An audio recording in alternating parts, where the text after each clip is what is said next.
wasallam wa masyayikhina fit tariqah. Al-Fatihah.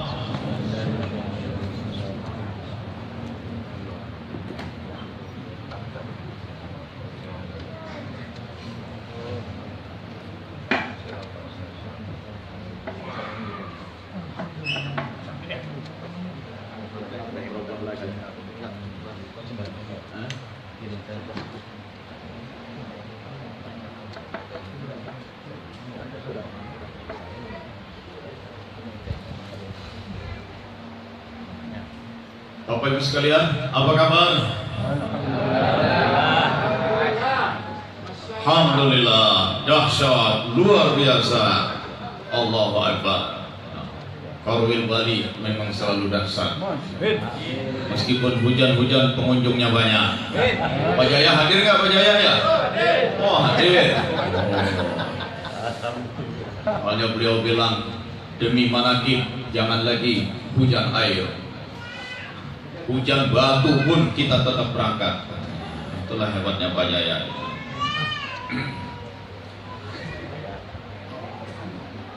Baik, saya sudah terlalu sering ceramah di Korwil ini, di majelis ini. Sekarang saya mau kasih kesempatan. Siapa yang mau menyampaikan pertanyaan dulu? Silakan. Ada yang mau bertanya dulu? Enggak Pak, saya menyampaikan. Silakan. Baik. Si Mike kemana nih Mike? Iya, terima kasih waktunya. Assalamualaikum warahmatullahi wabarakatuh. Kesempatan yang baik ini kita manfaatkan.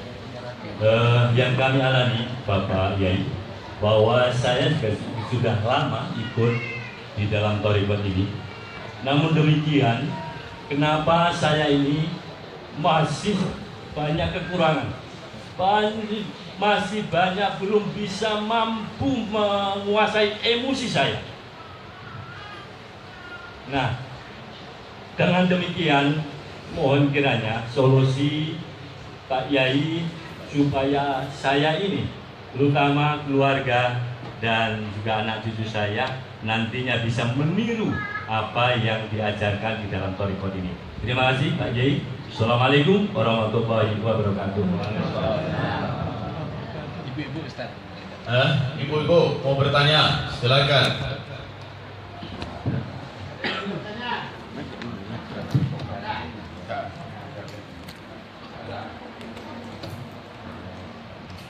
Soalnya Pak Sugeng yang kasih tahu, ibu-ibu Ustaz yang mau bertanya.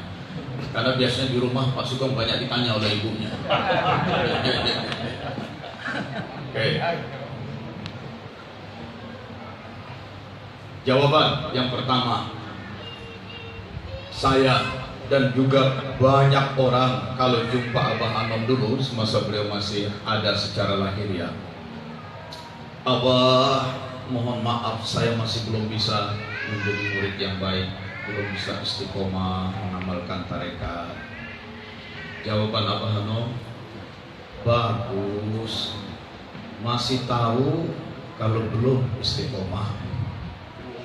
Selama kita masih tahu, masih sadar kita belum istiqomah, berarti dengan kesadaran itu kita masih akan terus berusaha. Ada lagi yang lain, Abah saya masih banyak bikin salah. Bagus, kalau masih tahu salah. Karena ada juga orang yang sudah salah, nggak tahu dia salah. Itu. Jadi selama kita masih punya kesadaran, kita ini tahu masih banyak salahnya, masih belum bisa mengendalikan emosi, masih belum bisa istiqomah, ya, masih ada kesadaran, itu saja sudah merupakan kemajuan daripada berthariqah, yaitu kita punya kesadaran itu. Karena ada orang-orang yang tidak istiqomah, tidak berbuat baik, tidak punya kesadaran itu. Itu jawaban pertama. Jawaban yang kedua, saya sudah lama ikut tarekat, tapi kok masih belum bisa istiqomah mengendalikan emosi. Sudah lama bertarekat, sudah lamanya ngapain aja? Itu kan kita tanya lagi ya. Karena ada juga yang ditalkin dari tahun 85 tapi zikirnya jarang gitu. Dia sudah lama juga bertarekat gitu. Saya Pak Jaya. Saya juga begitu. Ya, itu. Jadi, perlu juga dicermati bagaimana zikir kita selama ini. Ya. Yang ketiga, kalau Abah Hanom dulu ditanya, Abah saya masih punya problem begini, begitu. Jawab Abah Hanom tetap sama saja. Zikir terus. Zikirkan saja terus. Karena kita semua disebut murid. Murid artinya orang yang arada menghendaki, menuntut, mencari. Murid artinya orang yang menuntut, orang yang mencari. Juga kita ini dalam dunia tasawuf disebut orang para salik. Salaka menempuh, salik para penempuh. Kita ini para penempuh. Kita ini para murid, orang yang mempelajari. Penempuh yang sedang mempelajari berarti dalam proses untuk terus belajar. Maka begitu hormatnya orang kepada Abah Hanom yang begitu karismatik.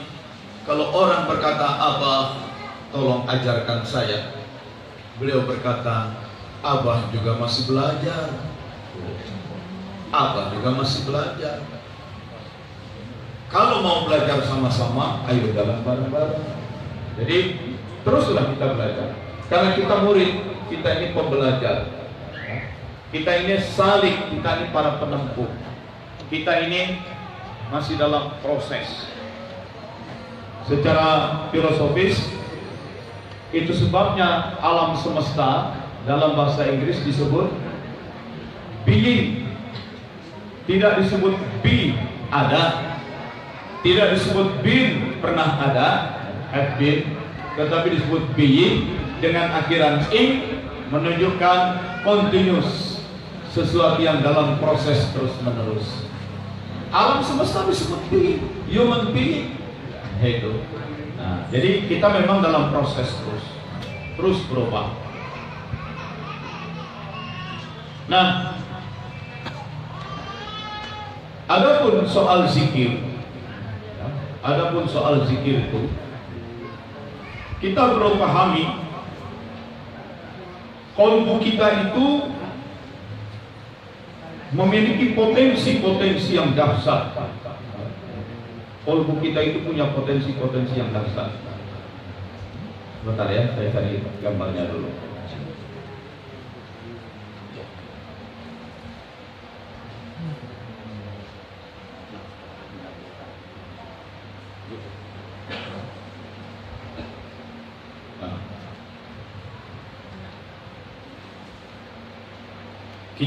Kolbu kita ini memang memiliki potensi-potensi yang dahsyat, ya. Karena itu dia harus terus dibangun, diupayakan, dipersiapkan.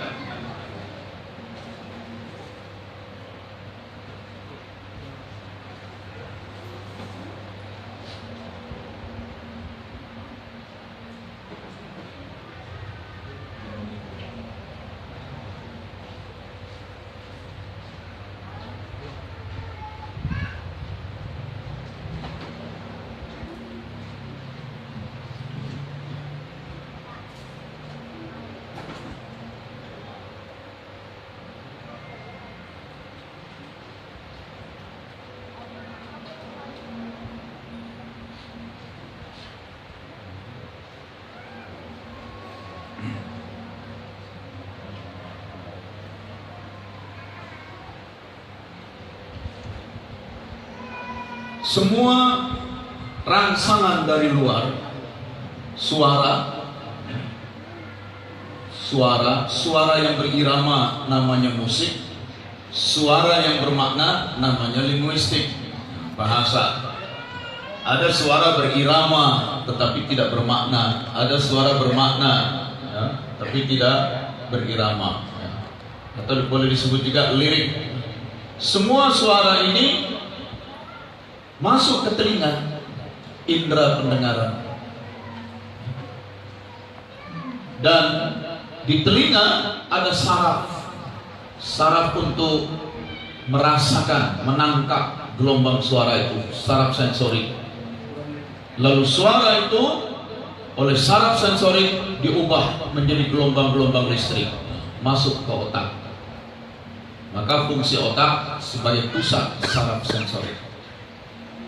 Suara zikir masuk, suara musik masuk, suara lirik masuk, gelombang-gelombang cahaya masuk melalui indera mata. Oleh saraf sensorik yang ada di mata diubah menjadi gelombang listrik, masuk ke otak. Bau, segala macam bau, aroma masuk ke indera penciuman, hidung. Lalu oleh saraf sensorik yang ada di hidung diubah menjadi gelombang-gelombang listrik ke otak. Perbedaan temperatur, apakah panas atau dingin, sentuhan dan rabaan, itu mengenai indera kulit, indera peraba, dan oleh saraf sensoriknya diubah menjadi gelombang listrik ke otak. Jadi semua stimulus, semua rangsangan-rangsangan dari luar itu ditangkap oleh indera kita dan oleh saraf diubah menjadi gelombang listrik, disimpan ke otak.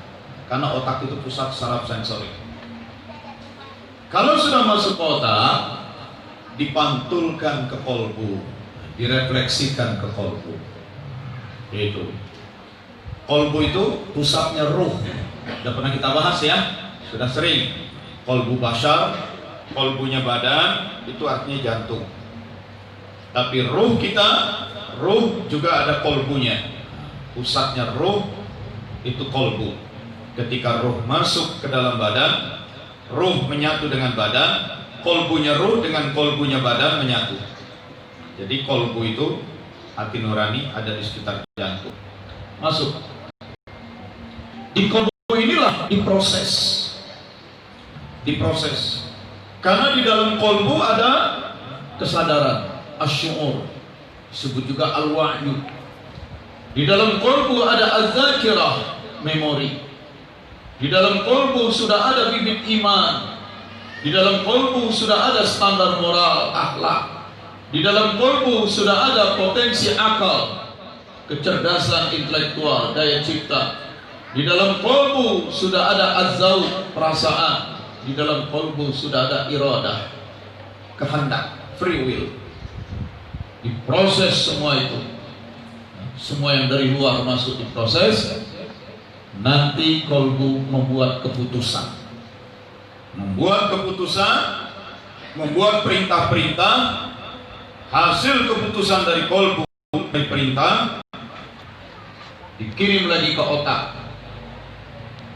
Maka otak bukan lagi sensorik menerima dari luar.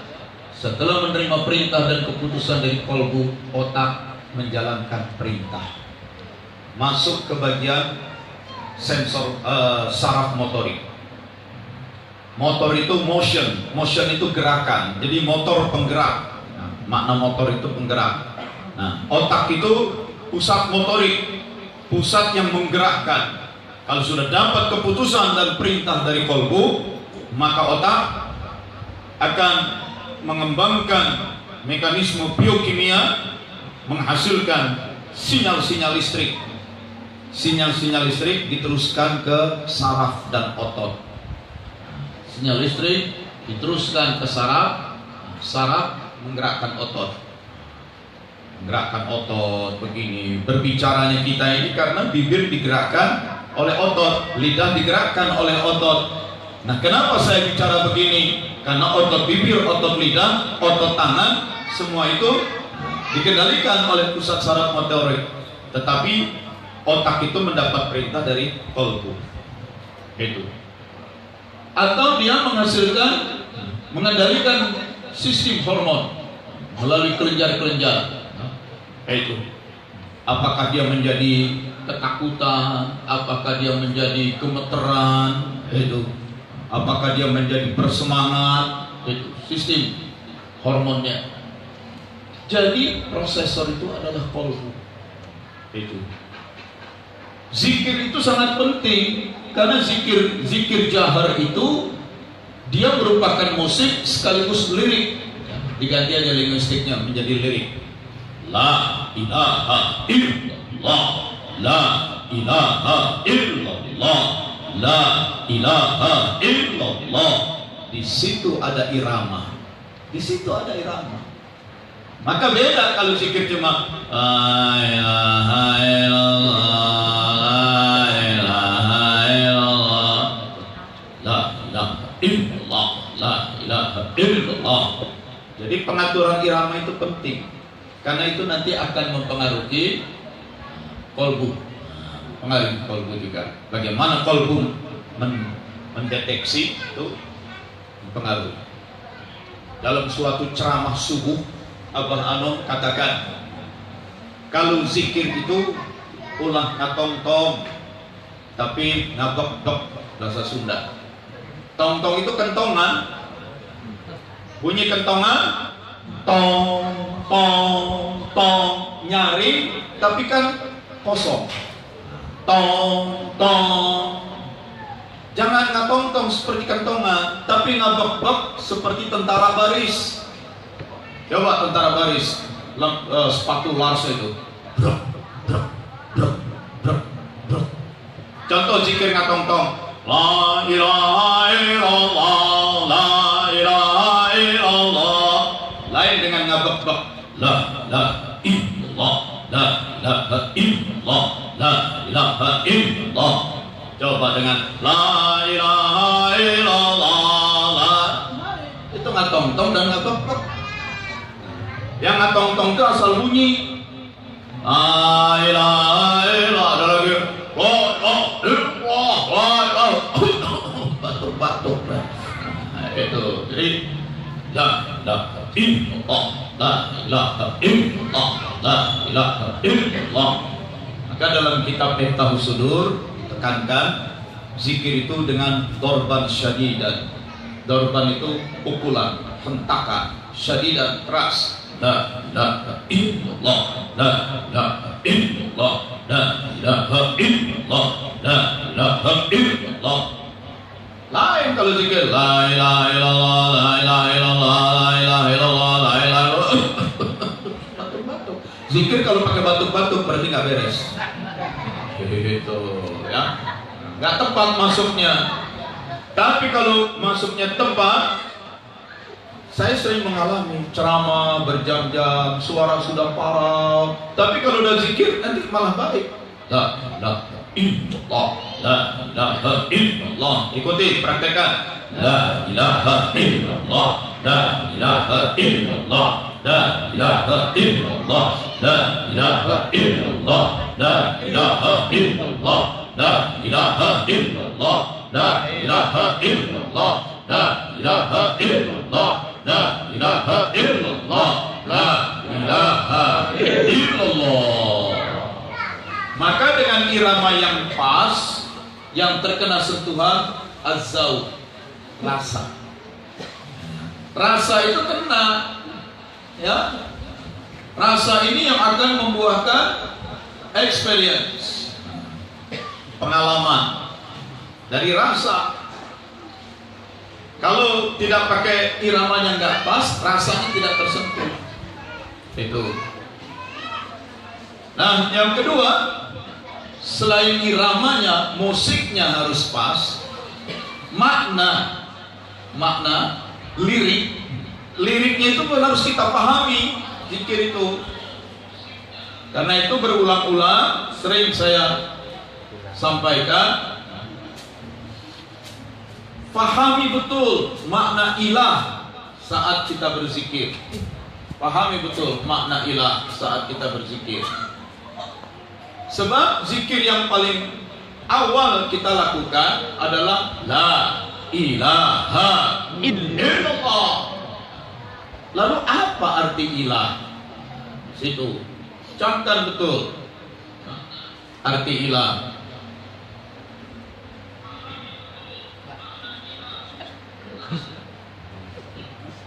itu belum resmi. Hoax itu hoax. Dasar ilmiahnya, bagi orang pesantrenan tahu yang namanya kamus lisanul Arab. Ini orang sebut kamus, tapi sebenarnya ensiklopedia.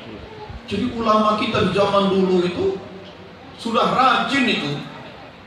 Setiap istilah dalam bahasa Arab itu dicermati. Istilah ini berkembangnya di mana? Bahasa Jawa, atos bahasa Jawa begini artinya. Atos bahasa Sunda ini artinya. Sunda atos sudah. Atos mas sudah mas. Atos Jawa keras. Gitu ya. Suaminya kena diare, keluar dari kamar mandi, istrinya tanya, atos mas? Orang lagi mencret kok atos.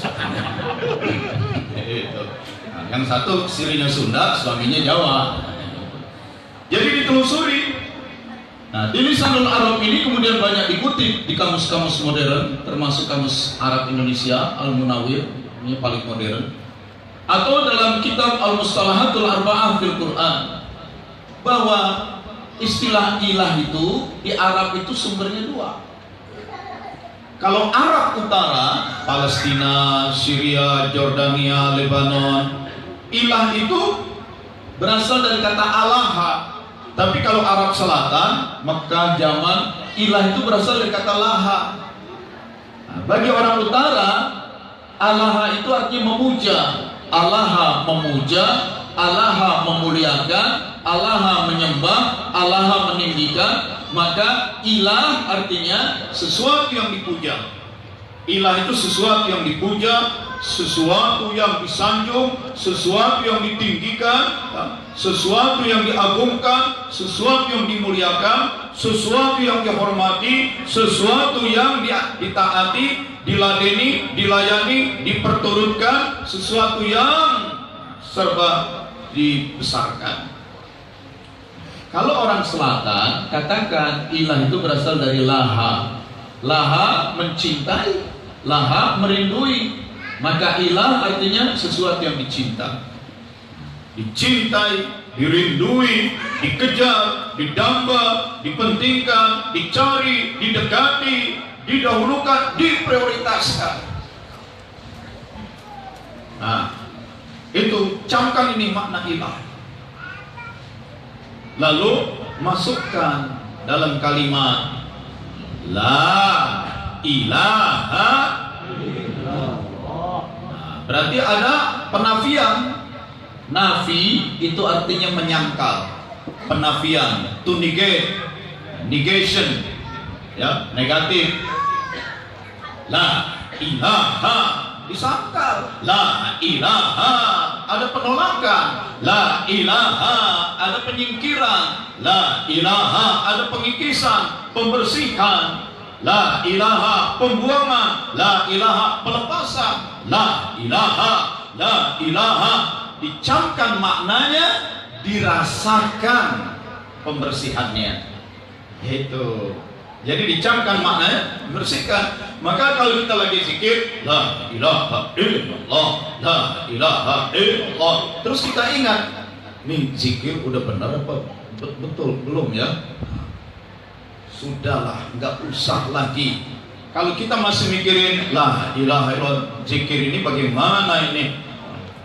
Itu zikir itu sendiri tanpa kita sadari masih menjadi ilah kita. Jadi kalau udah zikir lepas saja semua. Asal iramanya udah masuk, sudah. La ilaha illallah, la ilaha illallah. Kesel banget. Udah motor dipinjem, dihilangin lagi, nggak ngeganti. Aduh, urusan motor hilang jangan sampai di sini. La ilaha. Lepas itu sudah, urusan motor hilang. Itu. La ilaha. Gimana ya? 2 bulan lagi ngawinin anak. Berapa biayanya? Lepas itu.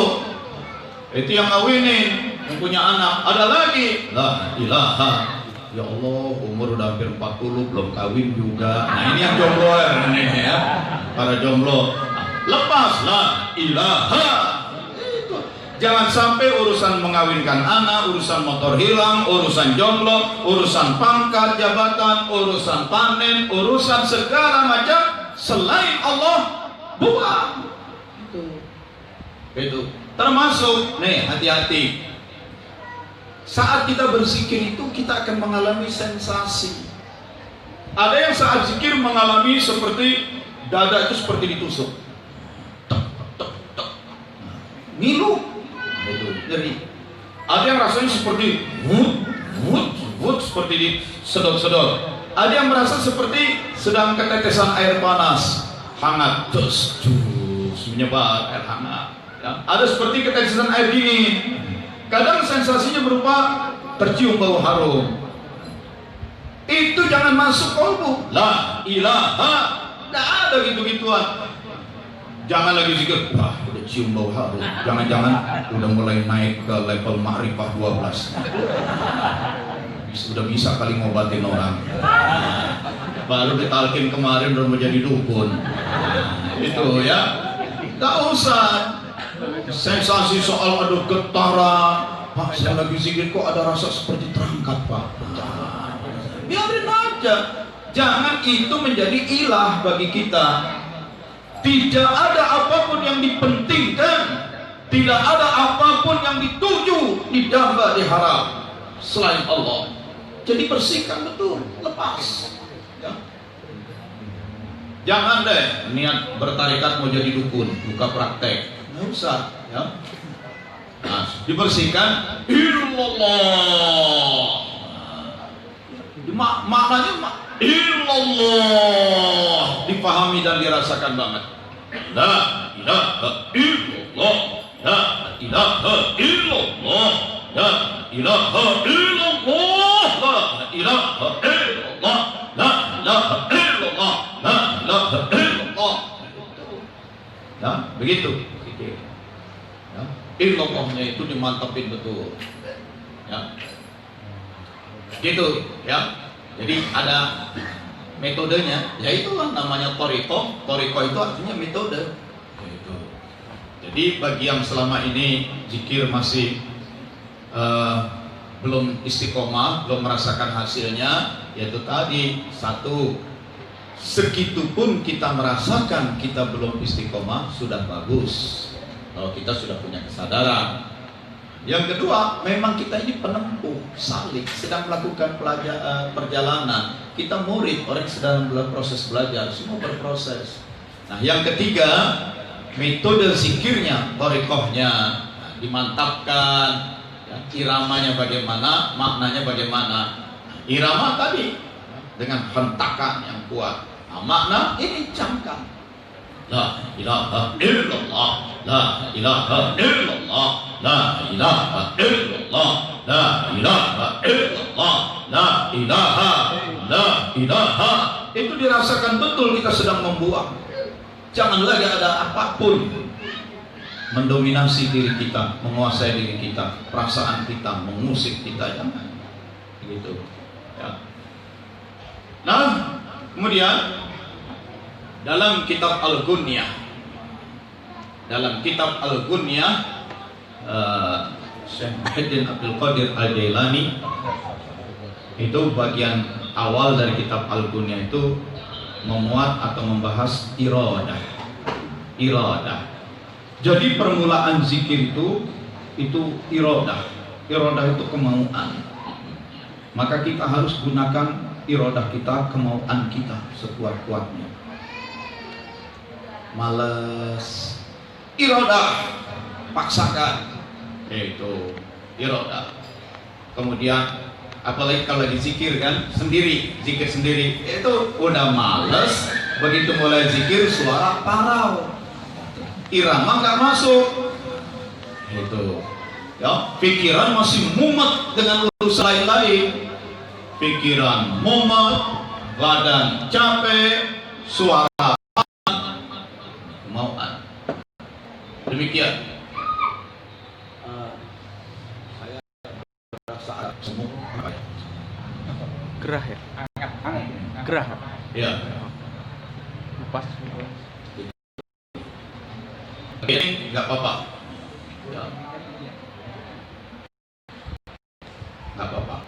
Saya cuma mau kasih saran ya. Nanti kapan-kapan Ikhwan TGN ini kerja bakti, kipas angin itu pindahin ke sini. Yang di sana pindahkan ke sini. Ya ini karena saya dulu pendidikan menengah saya juga teknik, jadi sering panas itu ada panas dari udara, memang ada antaran energi panas, apalagi juga panas dari badan kita sendiri.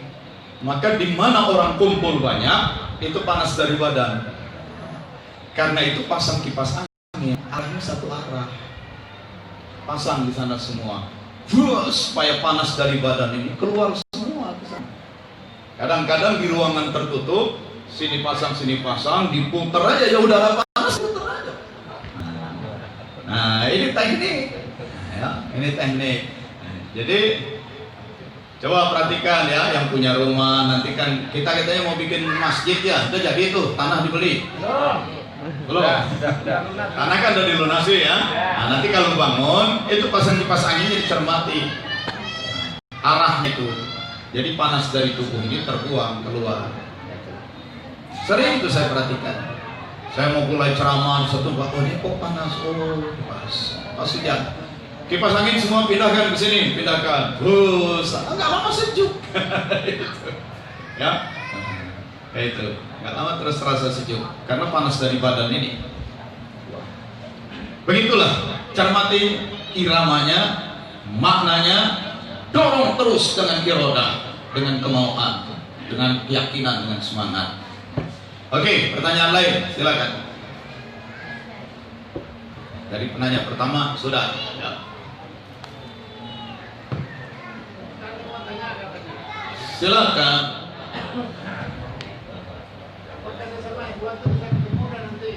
Kenapa? Sama ikhwan bisa ketemu nggak di akhirat? Oh, sesama ikhwan bertemu tidak di akhirat? Ya. Ayat Qur'annya saya lupa. Yauma tad'un nas, atau kita cari ya supaya inilah gunanya. Fas'alu ahlal Google in kuntum la ta'lamun. Bertanyalah kepada para ahli Google jika kamu tidak tahu.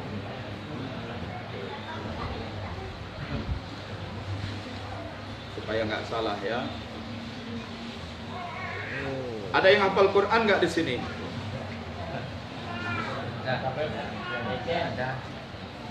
Surat, lebih cepat Google. Surat Al-Isra, surat 17 ayat 71. Yauma nad'u kulla unasi. Yauma, akan ada nanti suatu hari. Nad'u kulla unasi, kami akan memanggil manusia-manusia, kata Allah, biimamihim, berdasarkan imam-imam mereka. Jadi setelah diri manusia itu mati, badannya mati, basarnya mati, ruh dicabut keluar. Ruh dicabut keluar itu ya wafat. Maka ruh dibawa menghadap Allah.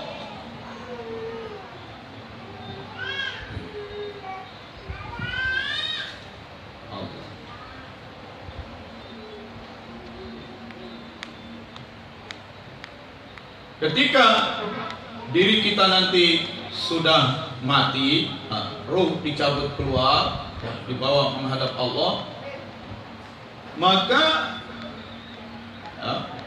ini kan waktu basar atau badan kita masih berupa janin, Allah sebenarnya sudah mencipta kita di alam lahut, tapi yang dicipta di alam lahut itu ruh.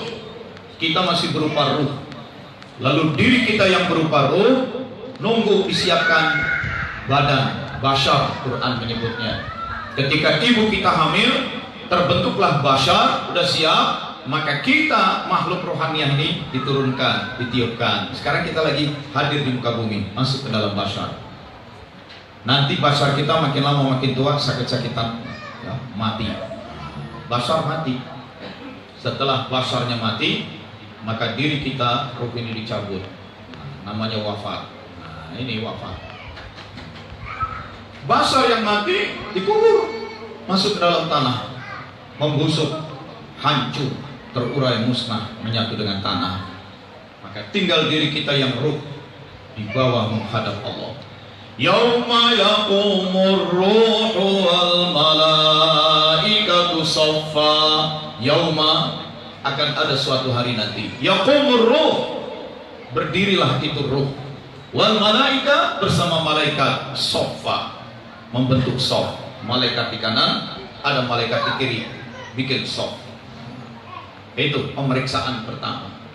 Ya, ketika kita diperiksa, pertanggung jawab. Tetapi sebelum kita diminta, ditanya, diinterogasi, diminta bertanggung jawab, saat kita dipanggil, itu dipanggil berkelompok. Yaumal qiyamah, hari kiamat, berasal kata koma. Koma itu bangkit. Koma itu bangkit, koma itu tegak. Kiamah, pembangkitan. Kiamat itu pembangkitan. Ada hari yaumul qiyamah, dibangkitkan semua, dikumpulkan. Maka disebut juga yauma yahsyuruhum jami'an, pada hari mereka semua kami kumpulkan. Semua dikumpulkan. Dan ketika dipanggil, tadi surat surat Al-Isra, surat 17 ayat 81. Yauma nad'u kulla unasin bi imamihim. Ketika kami panggil berdasarkan imamnya, berdasarkan pemimpinnya. Dipanggil itu berkelompok. Itu, panggil berkelompok. Nah, mursyid kita siapa? Imam kita siapa? Idola kita siapa? Itu. Karena itu nanti ada yang begitu dipanggil, ya, ngikutin pemimpinnya. Ada yang pemimpinnya Rhoma Irama, gitu. Karena ini penggemar Rhoma Irama. Ada yang menjadi ngikutin musiknya.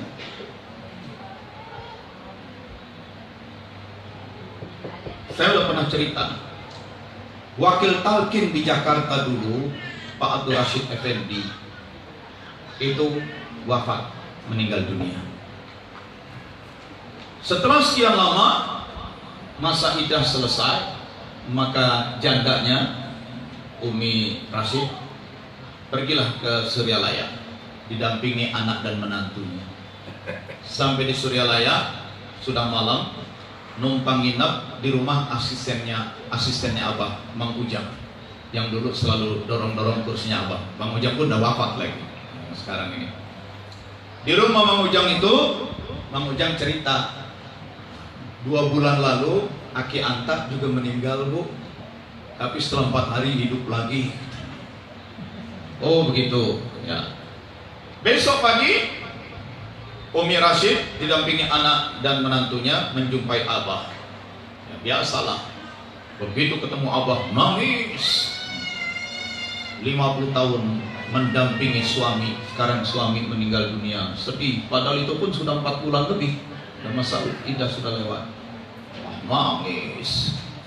Kata Abah, sudah nggak usah nangis. Sana pergi ke rumah Aki Anta. Pergilah ke rumah Aki Anta. Jumpa Aki Anta itu muridnya Abah Sepuh. Murid Abah Sepuh, tapi setelah Abah Anom jadi mursyid, maka Aki Anta pun memuridkan diri kepada Abah Anom. Aki Anta umurnya lebih tua dari Abah Anom. Murid Abah Sepuh. Kenapa? Jauh. Iya. Nah, maka begitu Abah Anom nanti, Abah Anom waktu kecil digendong-gendong sama Aki Anta. Tapi karena Abah Anom yang jadi mursyid, Aki Anta pun menjadi menempatkan diri sebagai murid. Sampai di rumah Aki Anta, Umi Rashid nangis lagi, sedih. Aki Anta, diam. Aki mau cerita. Jadi waktu itu 2 bulan lalu Aki ini juga udah mati. meninggal dunia. Begitu mati, anak-anaknya nangis, lari ke rumah Abah Hanom. Aki Antar sudah wafat. Apa kata Abah Hanom? Bukan, biarkan dulu. Jangan diapa-apakan itu badannya, mayatnya, biarkan saja. Selama 4 hari, Aki Antar yang sudah jadi mayat itu digeletakkan saja di tempat tidur. Jadi begitu Aki mati, roh ditarik. Aki melihat itu, oh itu badan Aki. Oh, terus Aki terbawa tiba di sebuah tempat, dan tempat itu ternyata sejuk, terang, dan Aki jumpai di sana semua murid-murid Tariqah Qadiriyah Naqsabandiyah ada di situ yang sudah pada meninggal. Murid-murid Abah Sepuh kumpul di situ. Bajunya bagus, dan Aki sudah lihat suami kamu pun ada di sana, dan dia senang. Dan semua yang kumpul di sana jadi pada muda lagi. Aki lihat suami kamu Rasid itu muda, gagah, senang semua. Itu. Terus ada suara berbisik, ada Abah. Rupanya Abah Sepuh lewat. Maka semua menunduk terhormat. Para malaikat pun menunduk terhormat. Abah Sepuh lewat, naik ke tempat yang tinggi. Surat Al-Isra ayat 71. Ya. Jadi kita ini akan dikumpulkan semua. Setelah sekian lama Aki menikmati hidup bersama ikhwan-ikhwan TKN di sana, di tempat yang nyaman, semua. Pokoknya nggak ada lain yang dirasakan kecuali menyenangkan. Datang Abah Hanom nyusul. Abah Hanom langsung megang Aki. Kianta, jangan lama-lama. Anak cucu pada nangis sedih. Pulang. Enggak, Aki udah senang di sini. Pulang, belum waktunya. Ini cuma percobaan. Enggak mau, wah ditarik-tarik nggak mau. Akhirnya Aki berusaha membohongi Abah Hanom. Ya, Aki mau ke atas dulu, pamit sama Abah Sepuh dulu, mau pulang. Tapi mursyid dibohongin, tahu juga. Apa kata Abah Hanom? Enggak usah pamit, sudah Abah pamitin. Ditarik paksa, diturun lagi blok, akhirnya terbangun lagi di bumi lagi. Kata anak cucunya menyaksikan, begitu Aki Antar terbangun, yang pertama ditanya, ya kok tempat tinggal Aki begini, kok baju Aki begini. Nah sejak saat itu kata anaknya, istrinya, Aki Antar itu sering berdiri depan pintu atau di pinggir jendela habis zikir, ya sambil zikir itu seperti berharap-harap segera didatangi oleh malaikat Israel. Itu sering lihat Israel muncul, wah seneng. Tahu-tahu belok ke rumah tetangga. Sedih. Dia sudah tahu tempatnya. Inilah orang kalau sudah bertarekat merindui kematian. Merindui kematian bukan karena putus asa dengan tugas dan tanggung jawab yang berat di bumi. Merindui kematian karena sudah tahu tempatnya. Kematian bagi orang tarekat, orang beriman, kematian itu bukan kehancuran. Kematian bukan berarti kemusnahan. Kematian adalah pintu gerbang yang akan mempertemukan kita dengan Allah, mempertemukan kita dengan Rasulullah, mempertemukan kita dengan para aulia Allah, mempertemukan kita dengan orang-orang yang kita cintai. Jadi kematian itu selalu dirindu. Itu. Jadi cukup banyak kasus-kasus orang yang setelah mati bisa hidup lagi. Itu. Dulu di Jakarta ada hotel namanya Kartika Plaza milik Angkatan Darat. GM-nya itu tentara kolonel. Istrinya mati juga, mati. Sudah dimandikan, dikafankan, disolatkan, sudah selesai upacara. Besoknya matinya siang, besok siangnya zuhur digotong mau dikuburin. Bergetar itu keranda karena dia berontak di dalam, pocongnya berontak. Dia hidup lagi. Itu. Akhirnya dia buka semua. Begitu dia lihat, dia punya kemampuan melihat segala hal yang orang biasa tidak bisa lihat. Kita melihat kan pakai mata. Yang namanya mata ini melihat dengan bantuan cahaya. Cahaya matahari, cahaya lampu menabrak tubuh, menabrak benda. Setelah menabrak dipantulkan ke mata kita. Tetapi mata kita ini hanya menangkap cahaya yang frekuensinya antara 400 sampai 700 terahertz. Kalau frekuensi cahaya itu terlalu tinggi, lebih dari 700 terahertz, mata nggak bisa lihat. Kalau cahaya itu frekuensi terlalu rendah, di bawah 400 terahertz, mata nggak bisa lihat. Gitu. Coba kita mau masuk ke mall, begitu mendekati pintu, pintu terbuka sendiri. Set. Kalau orang yang nggak tahu kaget, oh ya ada jinnya kali ini, terbuka sendiri. Bukan, di atas pintu ada alat memancarkan gelombang inframerah. Begitu gelombang itu kita dekat, gelombang itu nabrak badan kita, mantul balik. Nah, pintu dikendalikan untuk terbuka. Tapi mana gelombang cahaya itu kan nggak kelihatan, karena frekuensinya terlalu rendah. Kalau frekuensi terlalu tinggi, frekuensi terlalu rendah, mata nggak bisa lihat. Tetapi dengan izin Allah, frekuensinya, spektrum matanya itu bisa diperlebar. Maka wilayah-wilayah yang mata biasa nggak bisa lihat, dia bisa lihat. Nah, si ibu ini melihat apa yang orang nggak bisa lihat, dan dia hidupnya gelisah. Segala macam makhluk kelihatan oleh dia. Disitulah manfaatnya Allah membatasi kemampuan melihat kita. Kalau kita tidak dibatasi, kita bisa lihat segala macam. Mental nggak siap, maka kita pun gelisah terus. Itu. Begitu juga penciuman, begitu juga pendengaran. Ada orang-orang yang pendengarannya itu spektrumnya diperluas, segala macam suara dia bisa tangkap, nggak bisa tidur malah. Suara yang begitu halus dia bisa dengar. Kalau kita bisa mendengar orang yang di rumah sebelah, maka dia lagi ngomongin kita jadi nggak bisa tidur. Beruntung kita nggak dengar orang lagi ngegunjingin kita. Itu ada batas. Nah, si ibu itu melihat macam-macam dan menyebabkan dia sulit hidupnya.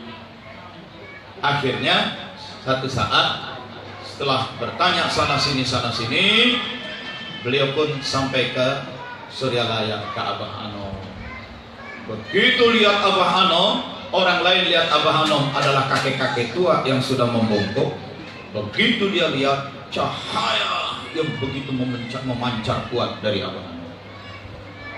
Itu bukan cahaya sekadar cahaya yang membuat silau mata, tetapi cahaya yang menggetarkan perasaan. Betapa ini tingkat kesuciannya tinggi, sehingga dia nggak siap mental, dia nggak kuat. Dia menyembunyikan dirinya di balik dinding supaya nggak bisa lihat langsung. Tapi Abah Anom dengan tetap menunduk berkata, siapa itu di balik dinding? Sini. Siapa itu yang di balik dinding? Tadi dia panggil. Ditalkin oleh Abah, minta tolong pada Abah. Hidup jadi tidak tenang. Oleh Allah, oleh Abah Anom dibantu. Spektrumnya dikecilin lagi, set. Maka yang tadinya kelihatan dia nggak lihat lagi. Kadang-kadang saja muncul. Satu saat saya ceramah di Kebayoran di Suhu Majlis Taklim. Saya lagi ceramah begini di dapur, dia muncul ngeliatin saya, tadi sembunyi lagi. Dia muncul, bukan karena ngelihat saya bercahaya. Dia melihat saat saya ceramah di belakang saya ada yang berdiri. Selesai, saya ceramah, jamaah udah bubar. Ustaz, tadi waktu Ustaz ceramah di belakang tuh selalu ada yang berdiri. Itu, siapa? Udah tua begini. Abah Anom? Bukan, Abah Anom saya kenal. Saya cari foto di laptop, saya tunjukkan ini. Iya, Abah Sepuh. Abah Sepuh. Itu. Ya. Nah. Ini hal-hal seperti ini biasa. Hal seperti ini biasa. Di Kedah, Malaysia Utara ada wakil talqin, Ustadz Zuki. Wakil Ketua Korwil Jakarta, Haji Usman, bersama istrinya Bu Lina dan yang lain-lain, satu saat mengunjungi Ustadz Zuki di Kedah. Itu mengunjungi Ustadz Zuki, dan pada saat kumpul, pada saat Ustadz Zuki sedang memberikan tausiah, ceramah, zikir kan di masjid. Selesai zikir di masjid, Ustadz Zuki ceramah. Ibu Lina menyaksikan Abah Anom hadir. Abah Anom hadir. Ustadz Zuki lagi ceramah, Abah Anom ngeliatin. Setelah selesai, semua orang yang baru selesai zikir khataman oleh Abah Anom, kepalanya sentuh satu-satu. Itu. Begitu Bu Lina dilewatin oleh Abah Anom. Bu Lina karena ngelihat ya, dia jadi sedih. Karena sedih dia berteriak, Abah! Gitu. Kok dilewatin? Abah! Orang semua kaget. Kenapa nih? Kok Bu Lina teriak, Abah! Ustadz Zuki senyum. Karena Ustadz Zuki juga melihat. Jadi ketika manakib tadi, khataman tadi, itu jangan sembarangan. Syabdul Qadir hadir, Abah Anom hadir. Tapi Pak, saya datangnya terlambat. Udah datang terlambat, yang kasih tausiah kagak enak lagi.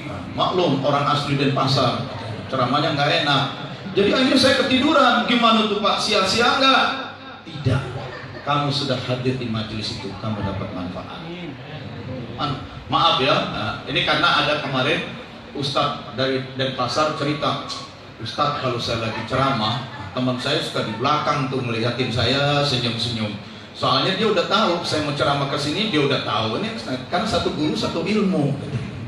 Itu saya suka diledekin sama dia. Nah jadi kita hadir saja. Ada malaikat yang selalu berkeliling mencari taman-taman surga di muka bumi. Hadisnya satu.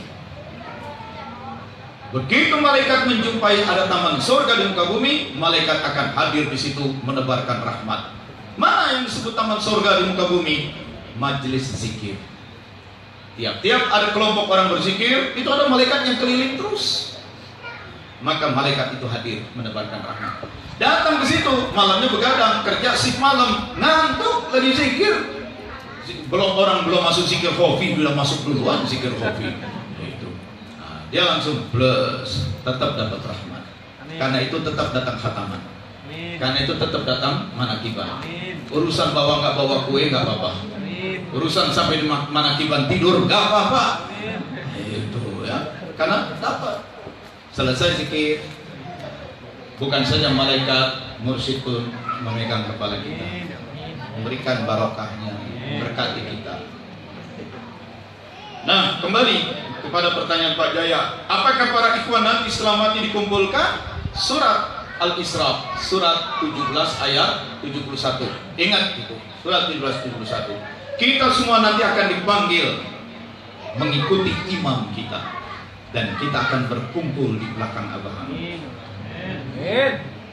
Dan saat itulah Abah Anom, ini kelompok Abah Anom, ini kelompok Abah Sepuh, ya. Terus semua itu menjadi kelompok besar dipimpin oleh Syabdul Qadir Al-Jailani. Ini kelompok Syabdul Qadir Jailani, ini kelompok Syekh Tijani, ini kelompok Syekh Sazali, tarekat-tarekat. Semua itu dipimpin oleh Nabi Muhammad SAW. Itu ya, jadi seperti tentara baris Nabi Muhammad SAW. Nah, di belakangnya itu para aulia Allah. Ya, ada Syabdul Qadir, ada ini. Di belakangnya nanti ada mursyid lain, begitu. Itu. Ya. Termasuk nanti kita di belakang ketua Korwil, Pak Sugeng. Itu. Pak Sugeng juga imam kita di sini. Itu di belakang kita, Pak Sugeng di depan. Itu. Nah, lalu ada manusia mengikuti nabi lain. Umatnya Nabi Nuh, barisnya di belakang Nabi Nuh. Umatnya Nabi Idris, Nabi Ibrahim, masing-masing. Umatnya Nabi Musa, ya Nabi Musa. Tapi yang jelas, yang paling pertama dipanggil, yang paling pertama dimasukkan ke surga, umat Nabi Muhammad SAW. Itu hadisnya sahih. Nanti setelah kiamat orang dibangkitkan, tidak akan ada manusia-manusia yang masuk ke dalam surga kecuali seluruh umat Muhammad sudah masuk di dalam surga. Seluruh umat Muhammad dalam surga, tingkatan beda-beda menurut mursyidnya masing-masing.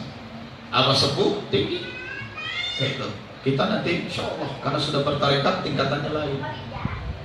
Tapi kita belum istiqomah nih Pak, masih ada bandelnya, masih ada lalainya. Disitulah gunanya mursyid. Mursyid itu mendampingi murid minimal pada 3 keadaan. Ketika sakratul maut, Israel datang untuk mencabut ruh kita, mursyid mendampingi. Dan mursyid berkata, ini murid saya, perlakukan dengan baik.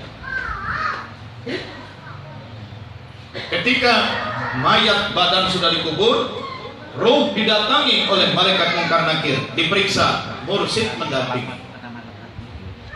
Ketika nanti setelah kiamat, proses pengadilan terakhir, Siratul Mustaqim, mursyid mendampingi. Itu dalilnya surat Al-Isra ayat 17, ayat 71, surat 17 ayat 71, 1771, 1771. Kita kan mengenal apa yang disebut syafaat. Itu syafaat Rasulullah. Maka nanti ada murid-murid umat Nabi yang ada dosa-dosanya. Ya Allah, kugunakan syafaatku. Kamu tuh bandel, mestinya masuk ke sana, tenggelam dulu, dikocok dulu. Tidak, nih syafaatku, masuk surga. Tapi karena manakiban agak jarang datang, ya level ini aja. Kalau yang rajin nanti di sini, di tinggi. Syafaat Rasulullah, syafaat para aulia. Para aulia, para wali itu juga diberikan syafaat. Kan ada kan manakib, salah satu manqobah Syekh Abdul Qadir bercerita, aku didatangi oleh Jibril, diberi buku yang memuat daftar semua murid-muridku sampai hari kiamat nanti. Maka nanti setelah kiamat aku akan berdiri di pintu neraka dengan buku yang ada daftar itu, aku periksa di mana ada muridku di dalam neraka, aku tarik, aku keluarkan. Dan aku tidak akan bergeser setapak pun sampai seluruh muridku sudah terbebas dari neraka. Itu kalimat simbolik bahwa beliau diberikan syafaat dan punya kemampuan untuk itu. Karena wali sedikit di bawah nabi. Nabi syafaat, para aulia juga syafaat. Orang biasa juga. Orang yang mati syahid itu pun punya kemampuan memberi syafaat kepada 50, saya lupa nih hadisnya, 50 atau 70 orang. Pada 70 deh, biar banyakkan dikit. Itu dia berjuang di jalan Allah. Dalam perjuangannya dia mati, terbunuh, syahid. Sebagai syahid, dia punya kewenangan syafaat 70 orang yang dia cintai. Minas syuhada wassalihin, minan nabiin wassiddiqin wassyuhada wassalihin.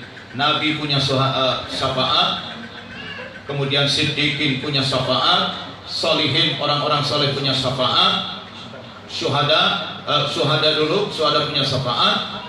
Maka nanti para orang-orang yang sakit itu dia akan gunakan 70 orang, ibunya, bapaknya, adiknya, itu. Bisa jadi dia ingat, dia sangat terkesan dulu. Dia mengembara dari kampung, pergi ke tempat yang jauh, mengembara, sekolah, kemudian terlambat kiriman untuk bayar uang sekolah, dia pun sakit, temannya nolong ngebayarin uang sekolah, temannya nolong beliin obat, dan itu terkesan. Ini orang yang dulu menolong aku. Karena itu teruslah berbuat baik. Kita tidak tahu bagaimana ganjaran kebaikan itu. Teruslah berbuat baik. Kadang-kadang sebungkus nasi saja kita kasih. Orang itu nanti teringat pas dia mati sakit, ya Allah dulu aku kelaparan, dia ngasih nasi sebungkus, aku punya kewenangan 70 orang, masukkan dia. Teruslah berbuat baik, sesederhana apapun, karena kita tidak tahu sekecil apapun kebaikan itu bisa jadi manfaatnya sangat besar. Dulu di Citibank ada orang Indonesia yang pertama mencapai pangkat paling tinggi, ya, pemeriksa Citibank wilayah Asia Pasifik. Orangnya udah meninggal, Pak Hotman, ya. Paris. Bukan Hotman Paris, Najara. Ya. Nah, dia cerita, lulus SMA saya mengembara dari Padang datang ke Jakarta.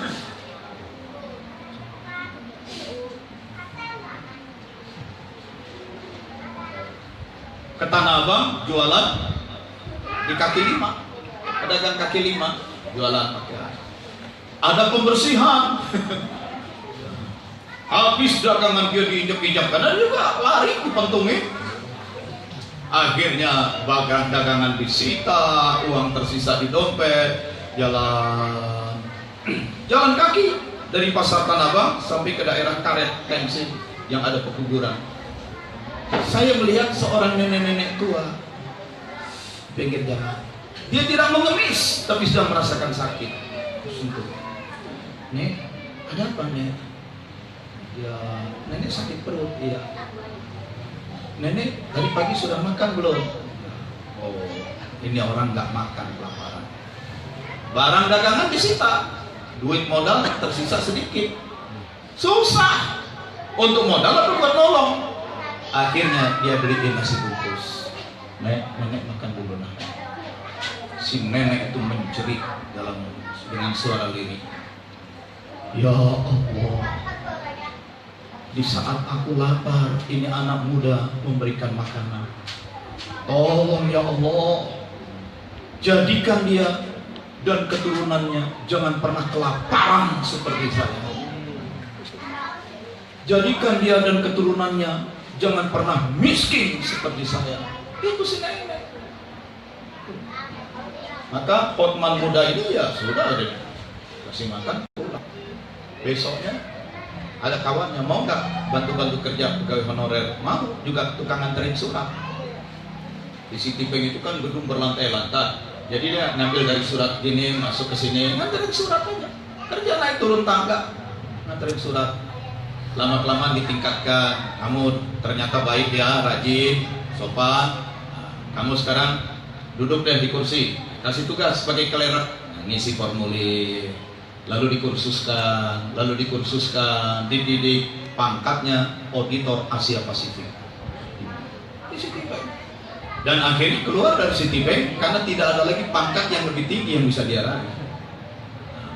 Tapi ketika dia jadi karyawan Citibank, kalau orang bank dulu sering datang ke hotel namanya Hotel Mandarin, itu salah satu hotel mewah di Jakarta. Orang bank kan, orang-orang bule, semua pesta. Dia mikir, orang-orang ini kan kalau makan nggak banyak, lalu makanan sisa berlimpah ini dikemanain? Dia tanya kepada manajer hotelnya, orang Inggris, kami kan sudah sewa ruangan ini, function room ini untuk pesta, tapi kan makanan banyak bersisa. Kalau selesai nanti diapakan? Oh, itu dibuang semua, dihancurkan di tempat sampah. Ngenes.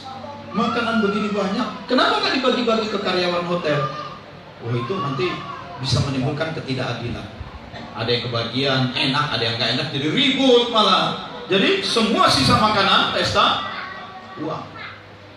Lalu dia bilang, boleh tidak?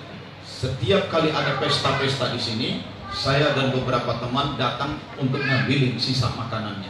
Untuk apa? Kami akan kirimkan ke panti-panti asuhan, rumah-rumah jompo. GM-nya yang orang Inggris, karena yang ngomong juga pejabat tinggi Citibank, setuju. Maka tiap malam minggu Pak Hotman ini dengan beberapa temannya itu mengajak anak-anak remaja masjid. Mereka datang dengan mobil Mercy-nya yang baru, ya bos, makanan sisa diambil, makanan lebihan antar ke panti-panti asuhan. Dan dia sendiri punya panti asuhan di rumahnya. Rumahnya besar, dan ada 40 anak terlantar di rumahnya. Anak-anak yang terlantar, bayi yang dibuang, diurus di rumahnya. Dia bos begitu besar, kalau sudah pulang kerja sampai di rumah, dia merangkak, ditunggangin oleh anak-anak itu jadi main kuda-kudaan. Dan setelah dia tidak lagi kerja di Citibank, dia ambil pensiun, maka kan tadinya bank itu punya kendaraan, mobil. Kalau perusahaan punya mobil, harus pelihara sopir juga, karyawan sopir, harus punya bengkel. Repot, sudahlah perusahaan itu nggak usah punya mobil, kan ada rental, sewa aja rental. Nah, rentalnya kemana? Maka ditugaskan, kita panggil Hotman, suruh dia bikin rental mobil. Panggil, Hotman, kamu bikin rental mobil ya. Nanti mobil-mobil kamu itu disewa oleh Citibank. Modalnya gimana? Citibank kasih modal ke kamu. Kamu leasing mobil, mobilnya dirental oleh Citibank. Kan enak bisnis begitu. Maka di rumahnya itu di daerah Kebayoran, dekat Kebayoran Lama, dia sewa tanah lapangan. Disitulah setiap malam kumpul 200 mobil, Mercedes, Volvo segala macam. Kalau pagi mobil keluar semua jemput. Pertanyaannya, kenapa saya yang oleh Citibank dikasih modal, disuruh untuk leasing mobil, tapi mobilnya disewa oleh Citibank juga? Karena kami tahu uang yang kami berikan kepada kamu akan disalurkan kepada anak-anak yatim. Gitu. Ayo disalurkan anak-anak yatim. Masya Allah. Ya, teman-teman di Jakarta tahu, hanya gara-gara ngasih makan nenek-nenek kelaparan. Si nenek berteriak, "Ya Allah, di saat aku kelaparan, anak muda ini memberiku makan. Tolong ya Allah, jangan pernah biarkan anak muda ini kelaparan seperti aku sepanjang hidupnya. Ya Allah, jangan pernah biarkan anak muda ini dan keluarganya miskin seperti aku." Doa sih. Dan kita nggak tahu tuh nenek bener nenek manusia biasa atau malaikat. Karena itu ujian bagi kita. Dan kita tidak tahu si nenek tua itu manusia biasa atau wali yang sedang nyamar.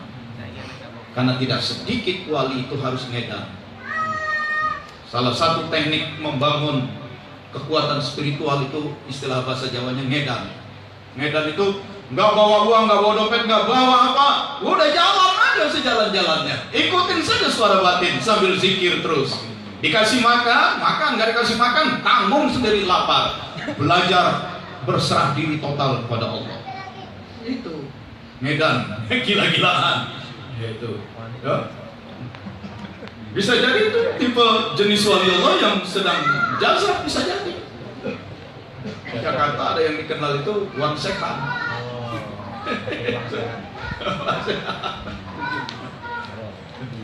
Orang nyari-nyari dia susah, tapi orang yang ketemu dia, didatangi oleh dia, siap-siaplah. Siap-siap. Masa dia datang ke rumah orang, kerikil dilemparin, dihancurin itu kaca mobil. Kaca mobil. Kalau nggak orang yang ngerti marah kan, tapi ada yang ngerti, jangan marah, tenang. Gak lama betul dia bisa ganti, dapat mobil baru. Itu macam-macam itu, macam-macam kelakuannya. Ada tipe wali seperti itu. Jadi teruslah berbuat baik, ya. Dan kita juga nggak tahu orang yang duduk di sebelah Anda dari tadi itu apa betul teman yang berangkat bareng dari rumah. Bisa jadi sebenarnya malaikat di sebelahnya itu. Kita kan nggak tahu. Dicubit dulu, kalau dia teriak kesakitan itu berarti dia masih manusia. Teruslah berbuat baik. Jadi tidak usah khawatir Pak Jaya, kita semua para ikhwan akan kumpul. Dan minan nabiyyin, kita kumpul bersama para nabi, itu orang, karena nabi punya hak syafaat. Minan nabi wasiddiqin, para siddiqin ini termasuk para aulia. Para wali Allah itu siddiqin. Abah Hanum kan terkenal siddiqnya, kejujurannya. Syekh Abdul Qadir Al-Jailani kan terkenal siddiqnya, kejujurannya. Sampai ketika dirampok ditanya, kamu penampilan miskin begini, tapi kayaknya betul kamu nggak bawa apa-apa. Ya ada bawa juga sih bekal. Apa bekalmu? 40 dinar emas. Di mana kau taruh? Nah, ini ibuku taruh di ketiakku. Saking jujurnya itu. Yang siddiq. minan nabiyyin wasiddiqin wasyuhada wassalihin. Ini orang-orang yang punya syafaat. Nabi memberikan syafaat, Nabi Muhammad syafaat pada umatnya. Kemudian siddiqin, Syabdul Qadir Al-Jilani, Abah Subuh, Abah Hanum itu pun punya syafaat. Itu. Syuhada 70 orang. Salihin orang-orang yang berbuat baik. Orang-orang yang berbuat baik, orang-orang yang soleh. Karena itu dekat-dekatlah dengan solihin. Solikin. Gitu. Kita akan kumpul semua. Amin. Kumpul semua. Syabdul Qadir Jalani diberikan buku itu. Dia akan pegang. Saya tidak akan bergeser selangkah pun dari pintu neraka sampai saya sudah tarik semua murid saya dari neraka. Orang yang mati syahid, orang yang soleh, dekat-dekatlah dengan para ulama. Hadiri majelis-majelisnya ulama. Ngaji kemana saja. Para habaib, orang-orang soleh, Anda datang. Sering datangi. Tidak harus ngaji itu pada orang TKN melulu. Tidak harus ngaji pada orang TKN melulu. Ngaji dengan semua orang soleh. Ya. Habib-habib yang soleh datang. Senangkan perasaan mereka. Senangkan. Walaupun yang kamu bawa cuma sebungkus supermi. Sebab kalau menyenangkan orang-orang soleh, pada saat kita memberikan, dia kan jadi natap matanya. Oh kamu ya. Satu saat dia di akhirat ditanya, kamu punya hak 200 orang syafaat. 200 itu siapa? Nah, ibunya, bapaknya, anaknya. Oh ini yang kalau ngaji tangannya nggak selalu ngasih sesuatu. Itu. Jadi terhadap orang-orang soleh itu berbaik-baik. Kadang-kadang saya lihat banyak teman-teman itu parfum dia beli beberapa botol kantongin, walaupun parfumnya botol kecil. Kecil tapi Bulgaria lumayan juga sih. Nah gitu ya. Jadi berbuat baik. Dan juga teman-teman kita. Tahajud itu pesan Rasulullah. Biasakan hidup saling memberi hadiah. Biasakan hidup saling memberi hadiah.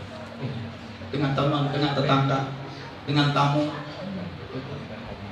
Bertamu, kawan, kita hidangkan pisang goreng kayak apa. Sudah selesai pamit pulang, mau kemana? Ya udah selesai, kita langsung pulang. Ini dibawa aja nih pisang goreng. Enggak usah. Dibilang nggak usah, kita nggak usah. Ambil bungkus, nih kirim buat cucu. Memberikan hadiah. Dan setiap hadiah yang kita berikan dari sana datang lagi. Kasih, datang lagi. Kasih, datang lagi. Tapi begitu nahan pelit, yang lain pun pintu rezeki pada lutut. Tetangga, teman, biasakan. Saling memberi, saling memberi, saling memberi. Itu. Kalau pas pulang dari Pekalongan dari mana, saya suka minta berhenti di Brebes Telorasi, beli sekian ratus, habis uang 1 juta, 1,5 juta. Anis yang nyetir mobil hanya bapak beli telur asin banyak banget, nggak takut bisulan kebanyakan telur asin. Bukan sampai Jakarta bagi-bagi aja. Ya namanya kita biasakan saling memberi hadiah. Saya bukan minta hadiah ngomong begini, tetapi di antara ikhwan sendirilah biasakan saling memberi hadiah. Biasakan kalau ada teman, tetangga, tamu berkunjung, jangan pulang dengan tangan kosong. Saling memberi, saling memberi. Karena dengan itu pintu-pintu karamah, pintu barokah itu akan turun. Lihat, dalam manakib puluhan ribu orang datang ke Suryalaya. Tiap hari paling tidak 2.000 orang, 1.000 orang datang. Abah Anum selalu menyiapkan makan. Walaupun itu cuma nasi goreng yang dikasih ikan asin. Kasih makan, kasih makan. Kadang-kadang kita mikir, Abah 1 bulan berapa ton berasnya. Kasih makan, kasih makan. Jangan biarkan tamumu kelaparan. Kalau saya di keluarga Betawi dulu begitu, kakek nenek saya pesankan. Tamu datang, jangan banyak ditanya, jangan diajak ngobrol dulu. Sediain minum dulu, suruh makan dulu. Kita nggak tahu apa dia datang dari dekat, tapi dia datang dari jauh. Kalau dari jauh mungkin dia haus, dia lapar. Jangan, apa kabar? Jadi mau tanya gimana kabar? Wah gini, jangan diajak ngomong dulu. Sediain dulu minum, sediain dulu makanan. Itu kakek nenek saya orang Betawi begitu. Tamu datang jangan diajak ngomong dulu, sediain dulu minuman, makanan apa yang punya. Itu biar dia tenang dulu. Nanti kalau udah selesai, baru ditanya perlunya apa segala macam. Ikram itu yuk memuliakan tamu. Ya, insyaallah ya, mulai sekarang ya. Jadi sesama ikhwan lah dimulai ya. Siapapun yang saling berkunjung, saling memberikan. Itu. Ya, mulai. Demikian saya akhiri sampai di sini. Aku qouli hadza wa sallallahu wa lakum billahi taufiq wal hidayah. Assalamualaikum warahmatullahi wabarakatuh.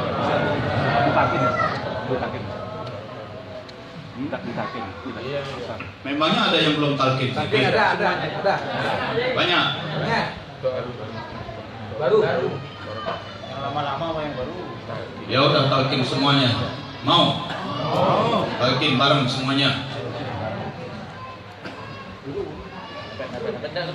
A'udzu billahi minasyaitonir rajim. Bismillahirrahmanirrahim.